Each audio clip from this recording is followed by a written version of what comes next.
Next problem, find the effective capacitance across AB. This is the circuit. अभी इस तरह का है, तो इसको भी हम लोग मेथड ऑफ शॉर्ट सर्किट से सॉल्व करेंगे।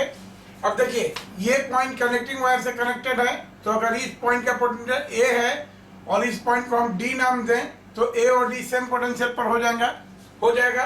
एट द सेम टाइम देखिए, इसको D दिए, ये पॉइंट का नाम दे देते हैं हम E, इस पॉइंट का नाम E दे देंगे, तो देखिए E, और ये F पॉइंट है और ये पॉइंट हो गया G, this is B।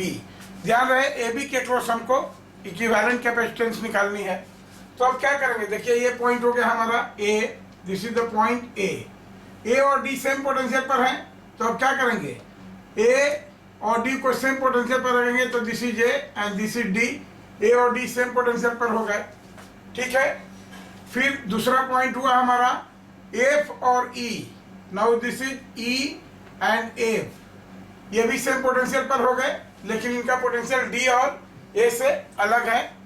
Similarly देखिए, ये F और G, ये देखिए F और G कनेक्टिंग वायर से कनेक्टेड है, तो यहाँ G भी हो जाएगा सेम पोटेंशियल पर, राइट, G भी हो जाएगा सेम पोटेंशियल पर। तो ये हो गया, और फाइनली हो गया हमारा ये B। AB के क्रॉस, ध्यान रहे AB के क्रॉस हमको इक्विवेलेंट कैपेसिटेंस निकालनी है। अब चलिए कैपेसिटेंस बैठाइए। पहला, A और E के बीच में एक कैपेसिटर, तो A और E के बीच में ये पहला कैपेसिटर हो गया। नाउ E और D के बीच में ये दूसरा कैपेसिटर है, E, और देखिए D भी यही है, E और D ये पॉइंट है, तो E और D के बीच में ये दूसरा कैपेसिटर हो गया, राइट। और देखिए D और F के बीच में ये तीसरा कैपेसिटर है, तो this is D and this is F। D और F के बीच में ये तीसरा कैपेसिटर हो गया, राइट। D और F के बीच में थर्ड कैपेसिटर हो गया। अब देखिए F और G शॉर्ट सर्किट हैं, तो F और G तो एक ही पॉइंट है, तो ये दोनों कैपेसिटर शॉर्ट सर्किट हैं, ये चार्ज नहीं होंगे सर्किट में, राइट। इनमें कोई चार्ज नहीं फ्लो करेगा, सीधे आएगा G से निकल जाएगा, और G से फिर ये कैपेसिटर है हमारा A।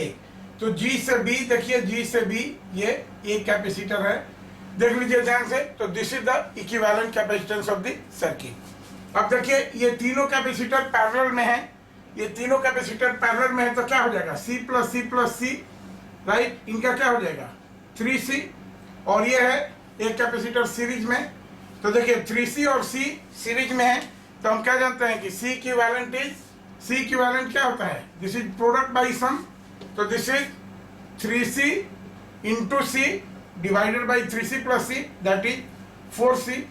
C से C कट गया, तो करेक्ट ऑप्शन क्या, 3/4C is the equivalent capacitance and this will be the answer. Okay, thank you.